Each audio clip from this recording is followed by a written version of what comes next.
Hey everybody, hope everyone's having a good night. This is News 34 Sports' high school game day here at Dave Kelly Field. Once again, I'm Bruce Juno. We were here a week ago. We're back here again for a pretty historic rivalry here in Class D of Section 4 and maybe even in the state between the Delaware Academy Bulldogs and the Walton Warriors. These teams, they butt heads every year. They go at it every year. Both teams currently sit at 2-1 on the season, having picked up their first loss last week, both teams. So let's see how these teams shape up coming into the matchup today.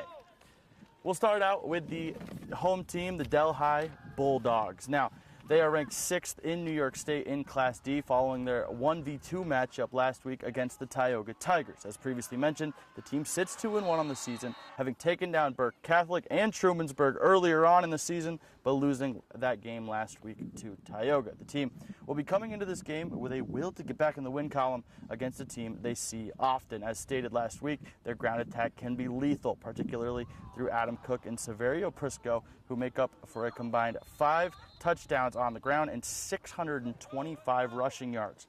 Lucas Nealis comes in having thrown for 263 yards on the season and 4 touchdowns, also tallying 2 picks, which both came against Tioga. And his primary receiver continues to be Johnny Wilson, who has 17 of the 27 team receptions for 186 yards and 3 scores on the season. Defensively, watch out for Simon Cowles and Prisco, who have combined for 5.5 sacks on the season.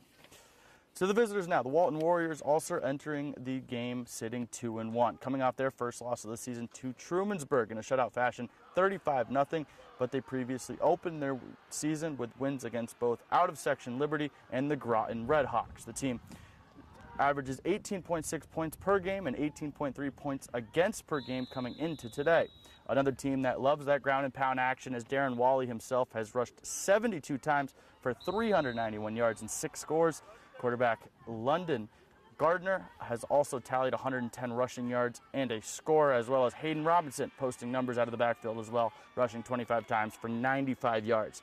If Gardner does go through the air, look for him to throw it in the direction of Caden Schofield or Killian McGowan, who have 5 of the team's 7 total receptions on the season. Defensively, a number of players have been able to get to the quarterback this season, led by Schofield, Ellis Bain, and Connor Weaver with 1.5 sacks apiece. Let's take a look now at some of the other games taking place this evening. We'll start out in Shenango Valley, where they'll be hosting O'Neill in an out-of-section game. That game already started. And in 8-man, another game that already started, ranked Unitigo Franklin GMU faces Elmira Notre Dame. Also kicking off shortly, Susquehanna Valley is on the road against Oneonta. UE, they look to stay ranked and unbeaten against Elmira. Waverly is looking to continue their dominant season as they visit Johnson City, and Topazza Hancock, freshly ranked, takes on Bainbridge Guilford in Hancock.